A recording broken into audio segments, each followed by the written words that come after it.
같이 함께 하나님 말씀 보겠습니다. 하나님 말씀 요한계시록 1장 6절 말씀을 같이 함께 합독하도록 하겠습니다. 요한계시록 1장 6절입니다. 함께 합독합니다. 시작. 그의 아버지 하나님을 위하여 우리를 나라와 제사장으로 삼으신 그에게 영광과 능력이 세세토록 있기를 원하노라. 아멘. 지난주에는 요한계시록 전체를 함께 개관했습니다. 지난주 내용이 잘 생각나시지 않겠지만 좀 더듬더듬 한번 기억을 해본다면 요한계시록을 우리가 총 7단계의 구조로 나눴었습니다. 그런데 그 7단계의 구조의 가장 바깥을 감싸고 있는 1장과 22장 그 후반부 부분이 뭐로 감싸고 있다라고 같이 말씀을 나눴었죠? 예수님으로 감싸져 있다라고 하면서 우리가 어떠한 상황 속에서도 어떠한 환경 속에서도 누구를 봐야 된다? 예수님을 봐야 우리에게 소망이 있다는 것을 같이 나눴습니다. 그리고 그 이후에 2장, 3장은 교회에 대하여, 그리고 그 교회가 완전합니까? 완전하지 않습니까? 완전하지 않죠. 흠도 많고 점도 많고 티도 많은데 그 교회가 결국 21장과 22장으로 가면 뭘로 변화되어 간다고요? 새 예루살렘으로 변화되어져 가는 것을 보여줬다라고 했죠. 승리해 간다라는 거예요. 승리하는 그 이유에 대해서 두 가지를 이야기했었는데 두 번째 이유가 이제 예수님이 승리하신다라고 하는 바깥 껍질에 대해서 이야기했고, 그 안쪽 껍질로 가면 왜 승리한다고요? 바벨론 음녀가 멸망하기 때문에 승리한다라고요. 근데 바벨론 음녀가 멸망할 수밖에 없는 그 이유는 7인과 7나팔과 7대접이 쏟아지면서 바벨론 음녀가 멸망해져 가는 과정을 요한계시록에 보여주고 있다라고 이야기를 했습니다. 오늘은요, 요한계시록 1장을 같이 함께 볼 거예요. 요한계시록 1장은 두 부분으로 나눠집니다. 먼저는 1절과 9절이 한 부분으로 나눠지고요. 10절부터 20절까지 한 부분으로 나눠지는데요. 1절부터 9절까지는 머릿말 같은 서원의 형식을 가지고 있어요. 그래서 이 부분에 담겨 있는 메시지가 있고, 그리고 10절부터 20절까지는 예수 그리스도의 정체성에 대해서 나타내 보이고 있습니다. 근데 이 예수 그리스도의 정체성 10절부터 20절까지는요, 2장과 3장에 나타나는 그 교회의 특징 속에 예수님의 모습이 고스란히 녹아져 들어가거든요. 그래서 이 뒤에 부분은 다음에 하기로 하고, 오늘은 1절부터 9절까지에 나타난 요한계시록의 서원 부분, 머릿말 부분을 같이 함께 말씀을 나누도록 하겠습니다. 머릿말이 중요할까요? 안 중요할까요? 왜 중요할까요? 저희 아들이요, 저를 부를 때요, 아빠 하고 부를 때부터 저는 이 아이가 무엇을 원하는지 압니다.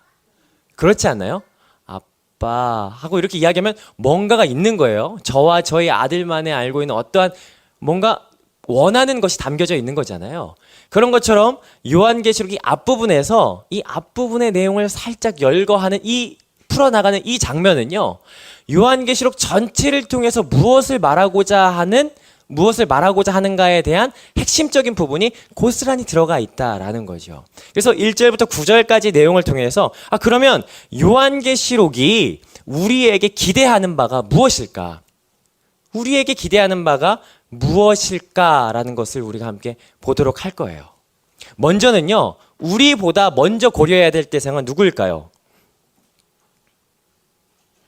1세기에 살았던 이 초대교회 교회, 그때 당시 이 요한계시록을 처음 받아들였던 그 사람들에게 이 요한계시록이 원하는 것이 무엇인가라는 것을 먼저 찾아야겠죠. 그리고 더 나아가서 이 요한계시록이 지금 우리에게 어떻게 적용될 수 있을 것인가, 이것들을 찾아나가는 과정을 같이 함께 해볼 겁니다. 요한계시록은 어떠한 언어로 쓰여 있다고 우리가 같이 이야기를 나눴었죠?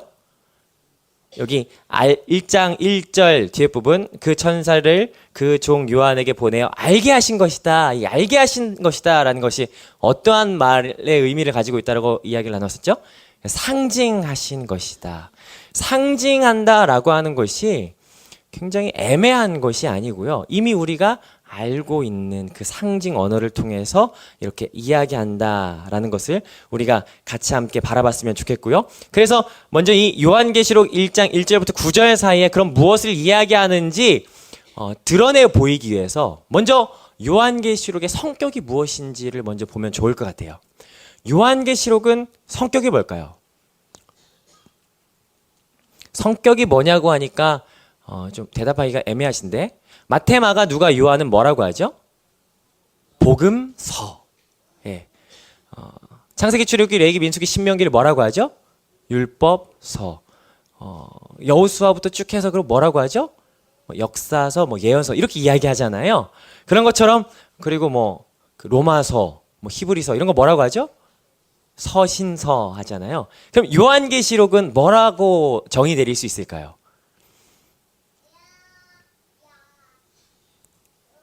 자, 1장 1절 보겠습니다. 1장 1절만 봐도 뭔지 알 수 있을 것 같아요. 자, 같이 함께 읽습니다. 앞부분만 읽습니다. 시작. 예수 그리스도의 계시라. 요한계시록의 성격은 뭘까요? 계시. 그러면 계시는 뭘까요? 굉장히 정확한 대답을 해 주셨어요. 사전적인 의미로는요, 계시라고 하니까 은밀한 것, 감추어진 것을 드러나게 한다라고 하는 의미를 가지고 있어요. 근데 이걸 누가 자기 마음대로 해석했을까요?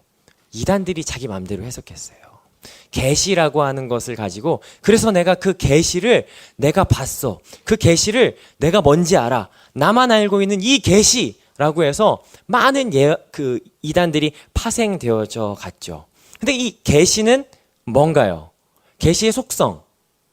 계시의 속성은 뭐죠? 저를 보시면 안 되고 답은 성경책에 계시의 속성은 예수 그리스도의 계시라는 거예요.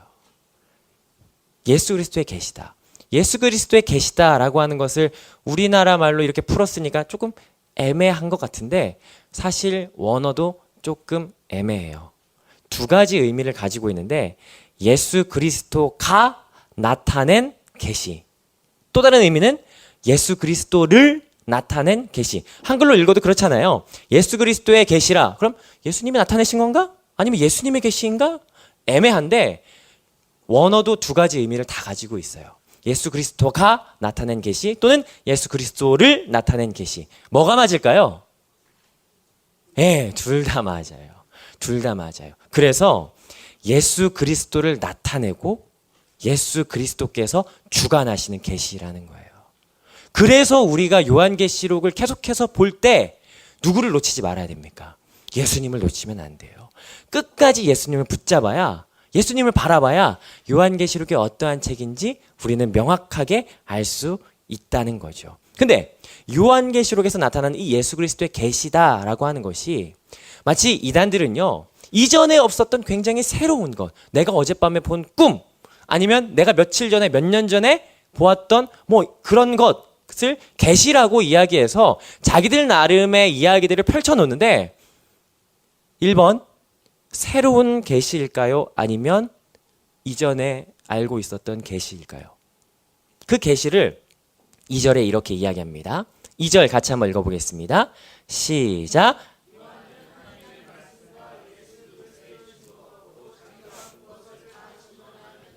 그 계시는 뭐에 연결될 수밖에 없냐면요, 첫 번째 하나님의 말씀, 두 번째 예수 그리스도의 증거에 연결될 수밖에 없다는 거죠. 하나님의 말씀은 뭘까요?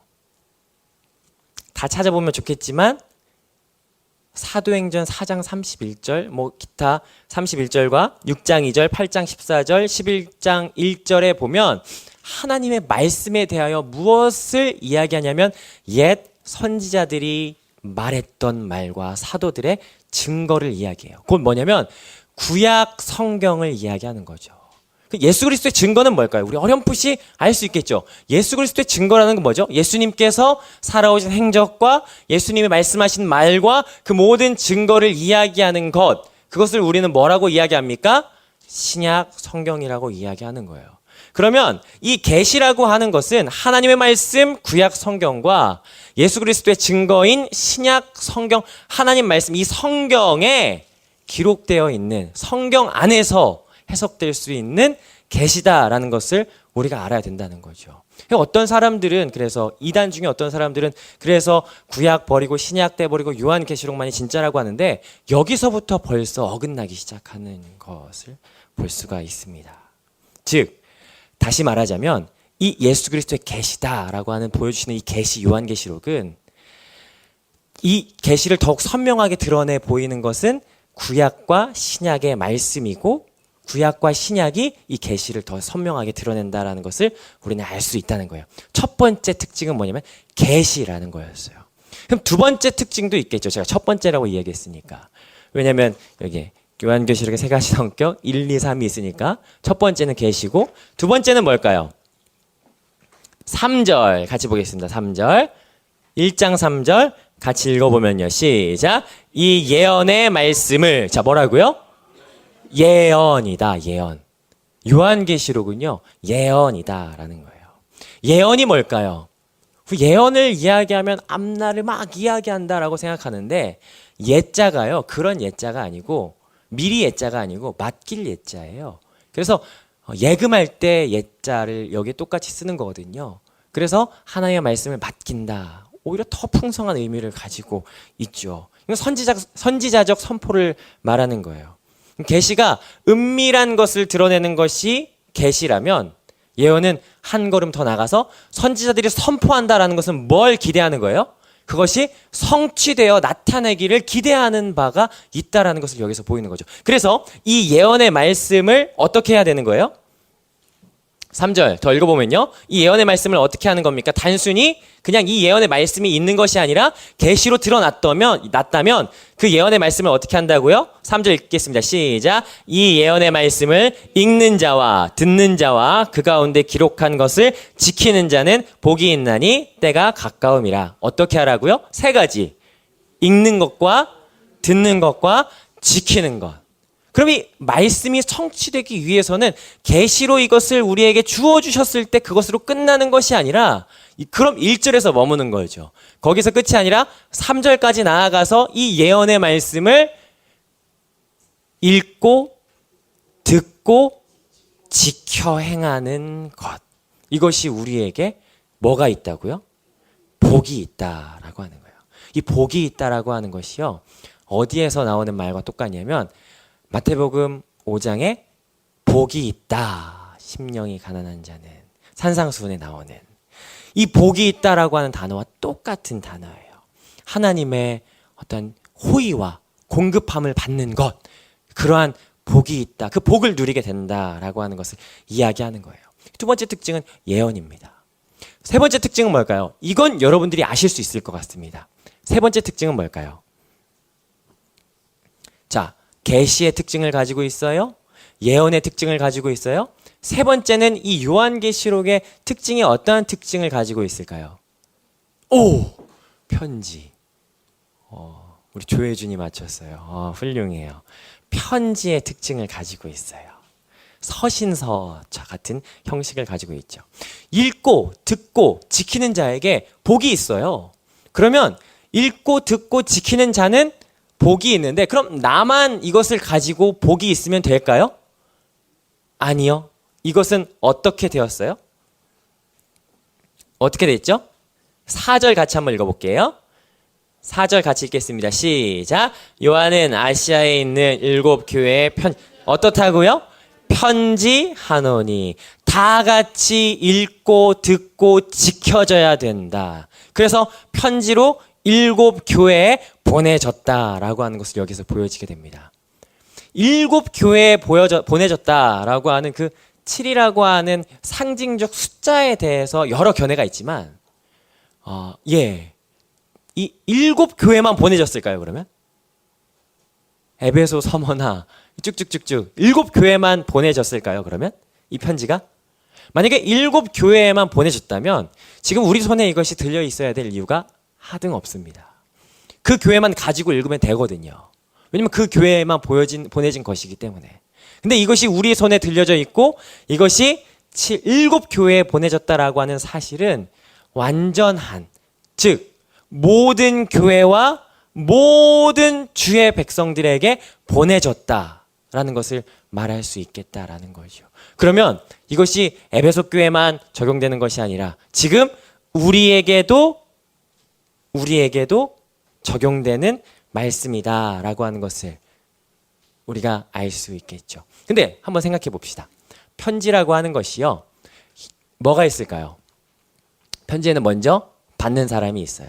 그 받는 사람이 일곱 교회, 모든 세대 속에 이 편지를 받아야 된다라는 것이 여기에 드러나 있고, 그럼 또 뭐가 있을까요? 수신자가 있으면 발신자가 있어요. 그리고 수신자와 발신자 사이에 뭐가 있죠? 전화. 수신자와 발신자 사이에 뭐가 있죠? 언어가 있어요. 언어. 제가 여기에서 못하지만 영어로 이야기하면 여기서 몇 분은 알아듣고 몇 분은 못 알아들으시겠죠. 제가 여기에서 저희 아들하고 대화하는 그런 이야기로 대화한다면 대부분이 못 알아들으실 거예요. 저희 아들과 저는 뭐 살라살라 뭐 이렇게 대화하거든요. 예, 말도 안 되는 말로 이제 대화를 하는데, 자, 그러면 제가 한번 여기에서 한번 이야기해 볼게요. 자, 이게 뭔지 맞춰 보세요.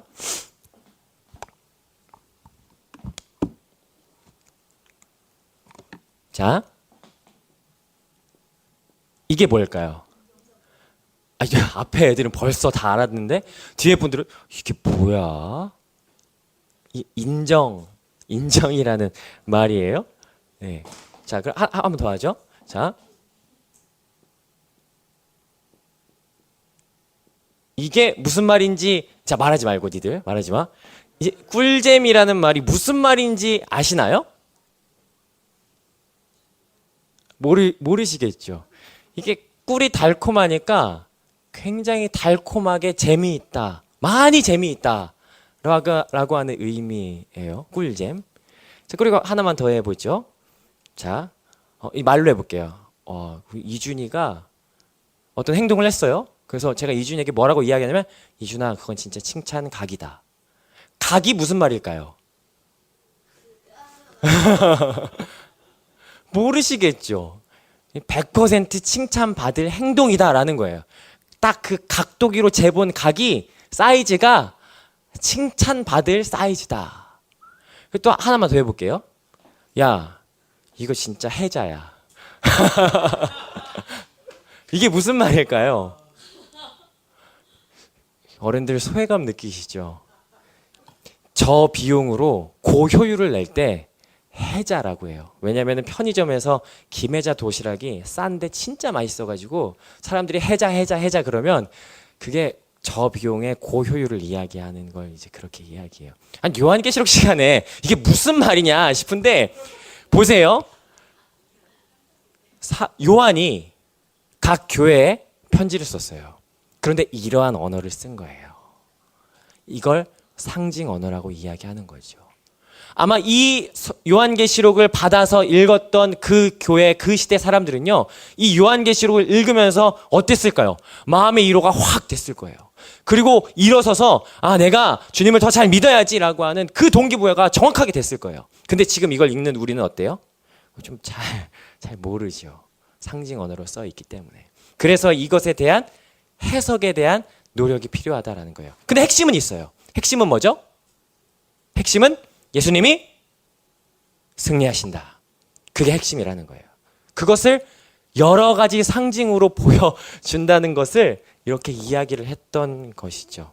예수 그리스도의 계시를 예언으로 전달하여서 그것을 듣고 읽고 지켜 행하여 모든 교회에 전달하기 위해서는, 그러기 위해서는 뭘 해야 돼요? 우리가 예수님을 봐야겠다라는 거죠. 이것이 바로 이 요한계시록의 세 가지 성격입니다. 근데 이 요한계시록을 보면요, 특별한 표현이 나와요. 3절 한번 볼게요. 3절 같이 한번 보겠습니다. 자, 읽고 듣고 지키는 자가 뭐가 있다라고 이야기를 하죠? 복이 있다라고 이야기를 해요. 아까 마태복음 5장의 복과 비교해서 말씀을 드렸었는데, 자, 우리나라는 복이 있다라고 하면 좋아해요. 그렇죠. 복 받으세요. 벌써 이제 새해가 지나면은 저 이제 신방 다닐 때도 서로 이제 이렇게 인사할 때 아유 새해 복 많이 받으세요라고 이제 그렇게 인사를 하는데, 복 받는 것을 싫어하시는 분은 없습니다. 근데 성경에서 말하고 있는, 그래서 그런지 시편에 있는 복 있는 사람은 하면 그 말씀 굉장히 좋아하잖아요. 많이 이렇게 뽑기도 하고. 근데 요한계시록에 나타나는 복은 뭘까요? 요한계시록 복이 몇 번 들어갈까요? 찍어보세요. 예, 7번 들어가요. 정말 완전한 복을 주겠다라고 하는 거예요. 근데 그 복이 뭔지 한번 찾아볼까요? 한번 찾아보죠. 두 번째는 복에 대해서인데, 자, 첫 번째는 1장 3절입니다. 자, 어떤 복인지 한번 들어보시고 이 복이 마음에 드시는지, 자, 요한계시록의 이 복을 내가 취할지 한번 보겠습니다. 1장 3절 같이 읽겠습니다. 시작. 이 예언의 말씀을 읽는 자와 듣는 자와 그 가운데 기록한 것을 지키는 자는 복이 있나니 때가 가까움이라. 요한계시록의 말씀은 저주를 주기 위함이 아니에요. 분명히 복을 주기 위한다라는 것을 명확하게 하고 있고요. 한 절 더 보겠습니다. 14장 13절. 자, 첫 번째는 읽는 자, 듣는 자, 지키는 자는 복이 있다라고 이렇게 이야기했어요. 자, 14장 13절 같이 한번 읽겠습니다. 시작. 또 내가 들으니 하늘에서 음성이 나서 이르되 기록하라. 지금 이후로 주 안에서 죽는 자들은 복이 있도다 하시매. 여기까지요. 자, 어떤 자가 복이 있다고요? 예, 순교하는 자들이 복이 있다라고 이야기를 해요. 이게 복일까요? 이 복일까요? 우리 입장에서는 복이 아니겠지만 순교하는 자들이 주님 복이 있다라고 하시는 것은 어떠한 의미도 포함되어 있냐면 내가 책임지겠다라고 하는 그런 의미도 들어가 있다는 것을 볼 수 있죠. 16장 15절. 16장 15절 같이 읽습니다. 시작. 보라, 내가 도둑같이 오리니 누구든지 깨어 자기 옷을 지켜 벌거벗고 다니지 아니하며 자기의 부끄러움을 보지 않는 자는 복이 있도다. 한 절 더 찾습니다. 19장 9절. 19장 9절이요. 시작. 천사가 내게 말하기를 기록하라. 어린 양의 혼인잔치에 청함을 받은 자들은 복이 있도다 하고 또 내게 말하되 이것은 하나님의 참되신 말씀이라 하기로. 어린 양이 신부가 되면 복이 있다. 20장 6절입니다. 시작. 이 첫째 부활에 참여하는 자들은 복이 있고, 첫째 부활에 참여한 자들은 이긴 자들이죠. 이긴 자들인데 이 이긴 자들은 어떠한 자들일까요? 첫째 부활에 참여하는 자들. 20장 6절에 나타나는 첫째 부활에 참여하는 자들은요, 4절 한번 볼게요. 4절. 4절에 나타난 사람들이 첫째 부활에 참여한 사람들인데 4절 같이 읽습니다. 시작. 또 내가 보좌들을 보니 거기에 앉은 자들이 있어 심판하는 권세를 받았더라. 또 내가 보니 예수를 증언함과 하나님의 말씀 때문에 목배임을 당한 자들의 영혼들과 또 짐승과 그 우상들에게 경배하지 아니하고 그들의 이마와 손에 그 표를 받지 아니하는 자들이 살아서 그리스도와 더불어 천년 동안 왕노릇하니. 이긴 자들은요, 목배인 자들, 그리고 이 표를 받지 않도록 환난에 참아냈던 자들, 얼마나 괴로웠을까, 이 어려움을 얼마나 참아내기가 힘들었을까, 그 사람들이 복이 있다라고 하는 거죠. 그리고 22장 7절 함께 읽습니다. 시작. 보라, 내가 속히 오리니 이 두루마리의 예언의 말씀을 어떻게 하는 자요? 지키는 자는 복이 있으리라. 지키는 자가 복이 있다고 하고, 마지막은 22장 14절입니다. 시작. 자기 두루마기를 빠는 자들은 복이 있다. 예, 7가지 복이 나왔어요. 7가지 복이 어떠십니까? 내가 생각하는 그 복과 이 요한계시록에서 나오는 그 복과 어떻습니까? 받고 싶으십니까? 아니면은 받고 싶지 않으십니까? 어떻습니까? 받고 싶으신가요? 아니면은 받고 싶지 않으신가요? 이거 복이라고 이야기하고 있는데 내가 생각하는 복과 같나요? 다른가요? 다르다면 왜 다를까요?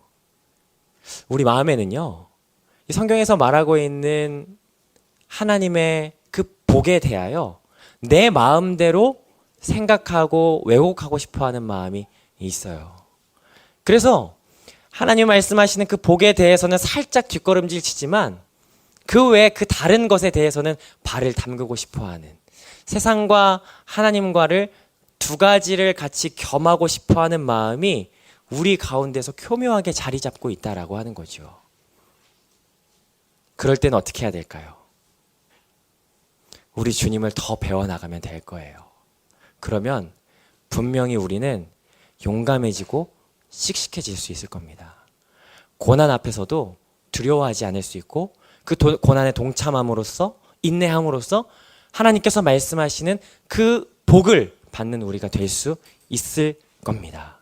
그렇게 될 수 있는 저와 여러분 되시기를 주님의 이름으로 축복합니다. 그러면 요한계시록의 상황이 어떻다라고 하는 것을 어렴풋이 생각할 수 있죠? 지금 굉장히 환난과 핍박이 있는 거예요. 로마 황제가 황제를 숭배하라라고 그렇게 강요하며 사람들을 죽여 나가기 시작했습니다. 믿음을 지키다가는 목숨을 잃을 뿐더러 재산도 다 빼앗기고 사랑하는 내 자식들과 함께 짐승의 먹이가 될 수밖에 없는 상황이 될 수밖에 없는 상황에 놓인 거예요. 그 상황 속에서 우리는 요한계시록은 우리에게 무엇을 기대할까요? 그것을 우리가 이 서론인 1장 1절부터 9절까지 구조를 통해서 한번 살펴보고자 해요. 자, 먼저 1장 2절부터 3절까지가 자, 1장 2절부터 3절과 1장 9절이 가장 껍질을 이루고 있습니다. 자, 무엇을 기대하는지 한번 보죠. 1장 2절부터 3절까지 한번 같이 보겠습니다. 시작! 요한은 하나님의 말씀과 예수 그리스도의 증거 곧 자기가 본 것을 다 증언하였느니라. 이 예언의 말씀을 읽는 자와 듣는 자와 그 가운데 기록한 것을 지키는 자는 복이 있나니 때가 가까움이라. 때가 가까움이다 라고 쓴 이유는 뭐냐면 굉장히 큰 환난과 굉장히 큰 고난이 있기 때문에 급하게 이 예언의 메시지를 보내는 거예요. 때가 가깝다. 고난의 때는 얼마 멀지 않다. 얼마 그렇게 길지 않다. 금방 이 고난이 끝날 것이다라고 긴급하게 아주 긴급하게 전가를 보내서 위로하고자 하는 메시지가 여기 들어가 있는 거죠. 자, 읽고 듣고 지키는 자는 복이 있다라고 이야기하는 거예요. 이걸 누가 이야기하는 거예요? 요한이 이야기합니다. 근데 읽고 듣고 지키는 삶을 살아가는 사람이 누구였을까요? 9절 같이 봅니다. 9절 1장 9절 같이 보면요. 같이 읽습니다. 시작! 나 요한은 너희의 형제요 하나님의 말씀과 예수를 증언하였으므로 말미암아 밤모라 하는 섬에 있었더니 너희의 형제다. 목사가 아니고 장로가 아니다라고 하는 것은 형제다라고 하는 것은 뭐냐면 모든 그리스도인들이 이렇게 읽고 듣고 지키는 삶을 살아야 된다라고 이야기하면서 이 요한이 어떤 삶을 살았어요? 그 말씀을 읽고 듣고 지키며 그 하나님 나라와 참음에 동참하였고 지킨다라고 하는 것이 어떻게 하는 거예요? 예수 그리스도를 증언하였다라고 했던 거예요. 자, 읽고 듣고 지키는 자는 복이 있다. 증언하고 그 나라에 참여했다라고 하는 거죠. 복이 있는데 어떤 복일까요? 이렇게 짝으로 맞춰보면 어떤 복이에요? 9절, 1장 9절 보니까 증언하고 참음에 동참하였더니 그 결과, 읽고 듣고 지켰더니 그 결과가 복이 있는데 참음과 증언에 동참함으로 인해서 그 결과 어떤 결과가 발생했습니까? 밤모라 하는 섬에 있었더니. 밤모라 하는 섬에 있었다라고 하는 것은 무엇을 말하는 거예요? 밤모는 어디? 밤모섬은 어디예요? 밤모섬에 왜 갔죠? 유배를 간 거예요. 하나님의 말씀을 읽고 듣고 지켰더니 하나님의 말씀을 읽고 듣고 지키는 행위를 계속하여 전했더니 어떠한 삶을 살게 됐냐? 승승장구하고 우리가 생각하고 우리가 얻는 그 복처럼 잘되고 자자손손 평화와 번영을 누리는 것이 아니라 밤모라 하는 섬에 갇혔다라고 하는 거예요. 유배를 갔다라고 하는 거죠. 에베소에서 한 100km 정도 떨어져 있는 그 섬. 여러분, 이런다면 여러분 읽고 듣고 지키는 삶을 선택하실 수 있으시겠습니까? 그런데요, 이 요한이요, 분위기가요, 1장 9절 보면요, 나 요한은 너희의 형제요 예수의 나라와 환난과 나라와 참음에 동참하는 자라 하나님의 말씀과 예수를 증언하였으므로 말미암아 밤모라 하는 섬에 있었더니 라고 이야기하는데 이 내용이 분위기가 굉장히 소극적인가요? 아니면 당당한가요? 당당해요. 이 문체가요, 굉장히 당당하다라는 것을 알 수가 있어요. 왜 당당할 수 있었을까요? 왜 나는 반모라 하는 섬에 이렇게 매여 있는 것이 당당해? 나는 읽고 듣고 지켜서 증언하여서 나는 반모에 있는 것이 당당해 라고 왜 당당하게 이야기할 수 있었을까요? 10절 같이 보면요, 10절 같이 읽겠습니다. 시작. 주의 날에 내가 성령에 감동되어 내 뒤에서 나는 나팔 같은 큰 음성을 들으니. 성령에 감동되었기 때문에 당당할 수밖에 없었던 거예요. 성령이 아니고는 이야기할 수 없는 거죠. 유배지에서도요, 성령이 함께 하시면요, 죄인, 그때 유배지에 가면요, 어떠한 삶을 살면 채석장에서 돌캤거든요. 굉장히 중요한 노예 생활을 했습니다. 근데 그 신분이 노예로 전락하고 예수를 믿음으로 말미암아 반모라는 섬에 유배 갔음에도 불구하고 당당할 수밖에 없었던 이유는 뭐냐면 성령 때문에 성령이 함께 하심으로 말미암아 당당할 수밖에 없었다라고 하는 거죠. 우리의 삶이요, 굉장히 힘들고 노예 같은 삶이고 어려운 삶이라 할지라도요, 당당하십시오. 하나님께서 여러분과 함께 하십니다. 세상이요, 우리를 얼마나 어떻게 유혹합니까? 돈으로요, 그리고 굉장히 사람을 치졸하게 만들고요, 경제로요, 관계로요, 굉장히 어렵게 만들어요. 예수님의 말씀을 지키면 지킬수록 우리의 삶을요, 더욱더 옥조이고 숨 쉴 수 없도록 만들어버리는 게 세상이거든요. 그런데 그 삶 속에서도요, 당당하십시오. 왜냐하면 하나님께서 우리와 함께 하시기 때문이죠. 1세기의 삶이요, 굉장한 박해가 있었어요. 핍박이 있었어요. 반모섬에 가는 것처럼 굉장한 어려움이 있었어요. 그런데 위로를 주는 거예요. 걱정하지 마. 하나님께서 너희와 함께 하신다. 그러니 세상이 주는 그 큰 감동보다 성령이 주는 감동이 너희에게 있을 거야 라고 말하는 거죠. 자, 1장 2절부터 3절까지 1장 9절 이 껍데기를 뭘로 감싸고 있는 거예요? 복이 있다. 우리가 말씀으로 살아야 된다는 것을 이야기하고 있어요. 자, 그러면 이 복, 이 고통, 고난 가운데도 이 참음에 동참할 수 있는 근거가 뭘까요? 가장 핵심적인 원리. 그 안쪽을 보면 되겠죠? 1장 4절과 그 위에 1장 8절입니다. 1장 4절 같이 한번 읽어보겠습니다. 자, 시작. 요한은 아시아에 있는 7교회에 편지하노니 이제도 계시고 전에도 계셨고 장차 오시리와 그 보좌 앞에 있는 7영과 8절도 같이 함께 읽어볼까요? 시작. 주 하나님이 이르시되 나는 알파요 오메가라 이제도 있고 전에도 있었고 장차 올 자요 전능한 자라 하시더라. 이제도 계셨고 전에도 계셨고 장차 어떻게 할 자요? 오실 자. 이게 누구를 말씀하는 걸까요? 당당하게 예수님이라고 하셨지만 정답은 하나님입니다. 모든 것을 시간을 주관하시는 하나님. 이제도 계시고 어제도 계시고 오늘도 계신 그 하나님, 전능하신 하나님을 여기에서 이야기하는 거예요. 그리고 4절 그 뒤에 있는 보좌 앞에 있는 7영은 뭘까요? 4절, 5절은 신학적인 내용이 담겨져 있는데요. 뭘까요? 7영과 7영이라고 하는 것은 뭘까요? 왜 굳이 7영이라고 했을까요? 7교회의 7영, 그 모든 교회와 모든 성도를 다스리시고 함께 하시는 영, 성령, 하나님을 이야기하는 거죠. 4절에서는 하나님과 보좌 앞에 계신 7영, 성령님에 대해서 이야기를 하는 거예요. 성부, 성령, 그 다음에 1장 5절과 1장 7절에 나와야 될 건 뭘까요? 여기는 성부 하나님과 성령 하나님, 그리고 그 모든 것을 가리켜서 여기에서 성부 하나님으로 이제 이야기를 했죠. 어제도 계시고 오늘도 계시며 이제 곧 오실 분이라고 이야기했는데, 자, 1장 5절부터 1장 7절까지 그러면 그 다음에 뭐가 나와야 될까요? 보세요. 성부 하나님, 성령 하나님, 그 다음에 1장 5절에서는 예, 그렇죠. 성자 예수님이 나와야겠죠. 자, 5절 같이 함께 읽습니다. 자, 5장 앞부분입니다. 시작. 또 충성된 계속 읽겠습니다. 시작. 또 충성된 증인으로 죽은 자들 가운데서 먼저 나시고 땅의 임금들의 머리가 되신 예수 그리스도. 자, 예수 누구요? 그리스도. 그 예수님은 어떤 분이세요? 첫 번째, 충성된 증인이세요. 충성된 증인이라고 하는 것은 무엇을 말해요?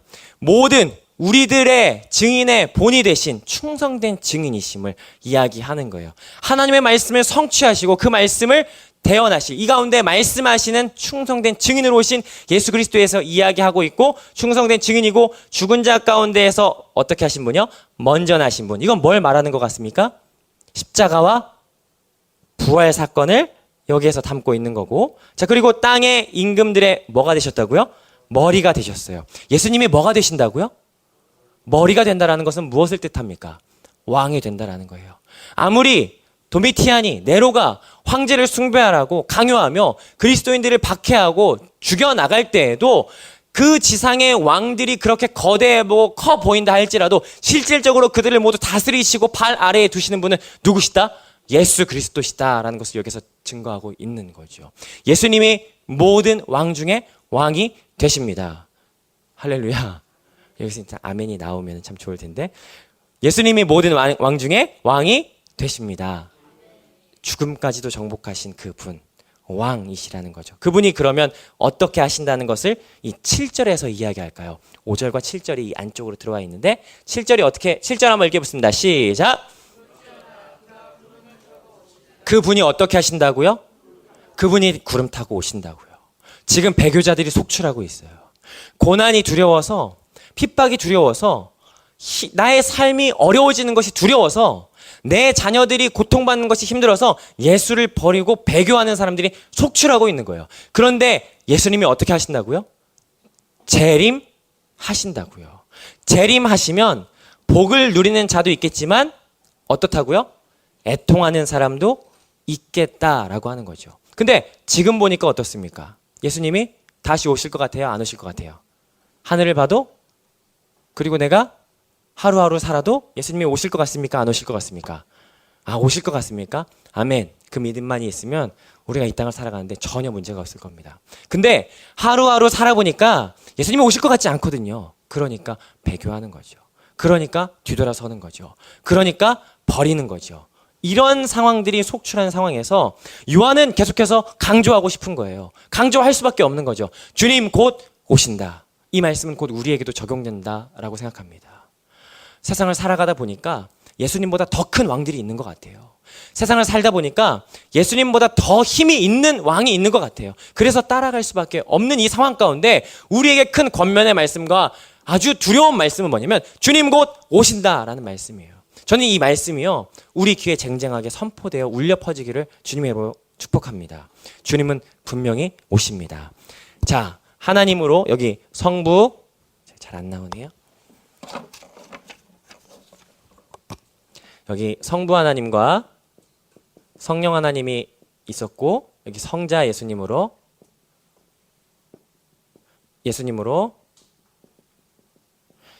5절과 7절을 감싸고 있었습니다. 자, 그러면 이제 이 안에 요한계시록이 그럼 진정 우리에게 말하고 싶은 것이 무엇인지를 아마 보여줄 것입니다. 1장 5절 하반절부터 5절부터 6절까지 한번 읽어보겠습니다. 시작.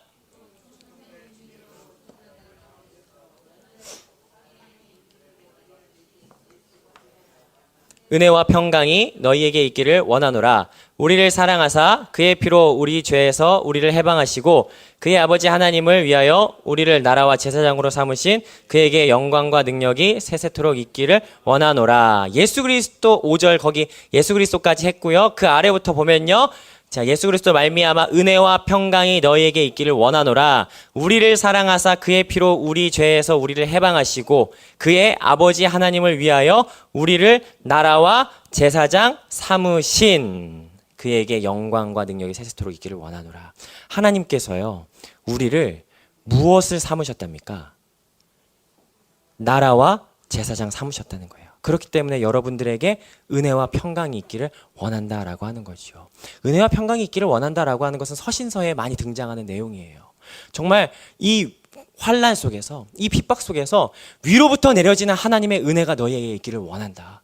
이 상황과 이 환경 속에서 너희가 마음이 흔들리는 것이 아니라 하나님께서 허락하시는 그 샬롬 평안이 너희에게 있기를 원한다. 시 공간과 역사를 초월하는 그 하나님의 평안이 너희에게 있기를 원한다라고 하는 것이 이 메시지를 주는 목적이 되는 거죠. 그리고 더불어서 너희가 무엇 되기를 원한다라고 이야기하냐면 6절에 그의 아버지 하나님을 위하여 우리를 어떤 것으로 삼으셨다고요?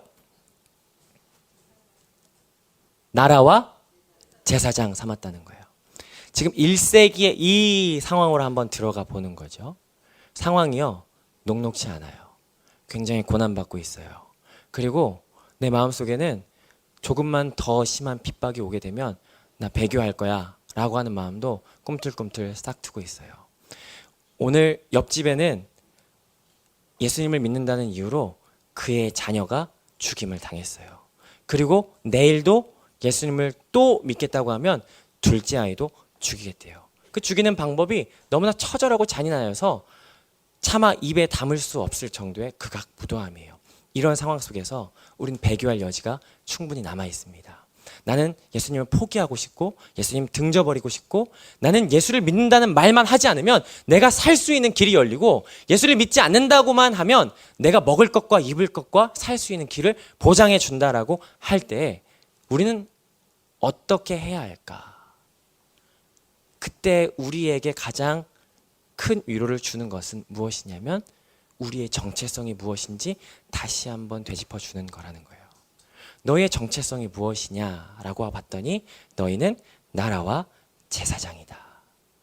하나님께서 하나님을 위하여 나라와 제사장을 삼으셨다라고 하는 거예요. 하나님께서 너희를 나라와 제사장 삼으셨다. 이 말씀을 읽었을 때 생각나는 말씀이 있지 않나요? 출애굽기 19장 5절에 세계가 다 내게 속하였나니 너희가 내 말을 잘 듣고 행하면 거룩한 백성 제사장 나라 내 소유가 되게 하리라. 이 말씀이 여기 고스란히 들어가 있는 거거든요. 너희가 애굽에서 고난받고 고통받기 위해서 지어진 존재가 아니야. 너희는 나를 예배하고 나를 찬양하기 위해서 지어진 존재야. 너희가 지금 신음하고 있지만 고통받고 있지만 그런 존재가 아니라 나를 위하여 지음받은 백성이다라는 것을 여기서 이야기하고 있는 거예요.